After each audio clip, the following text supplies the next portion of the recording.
Dobrodošli u novi video na kanalu Rode HD. On klipuramo na lekciji serijala školnog studžite engleski za 8. razred, dakle there's something wrong, odnosno nešto nije u redu. Pa da počnemo, ovo su pridevi koji označavaju da nešto nije u redu.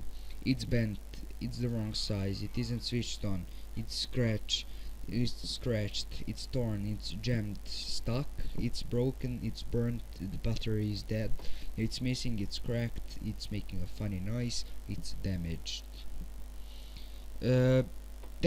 Prvi tekst, can I help you?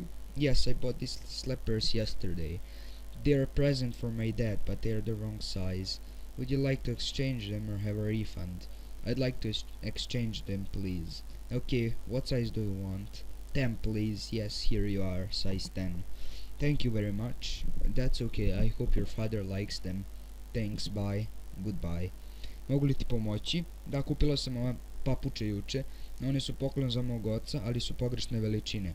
Želite li ih zameniti ili dobiti povraćaj? Želim da ih zamenim. Ok, koju veličinu želite? 10. Ok, evo ga, veličina 10. Mnogo vam hvala.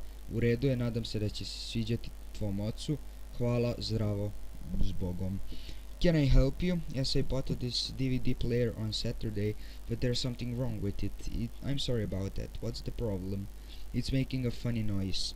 Oh, I can see. Can I take a look at it? I see what you mean. Would you like to exchange them? No, could I have a refund, please? Certainly. Have you got a receipt? Yes, here you are. Okay, that's £26.50. Thank you, bye, goodbye. Mogu li ti pomoći?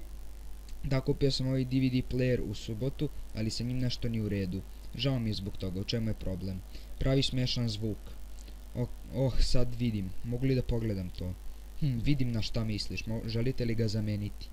Ne, mogu li dobiti povraćaj, molim vas? Sigurno imate li račun? Da, evo ga. Ok, to je 26 funti i 50 penija. Hvala, zdravo, s Bogom.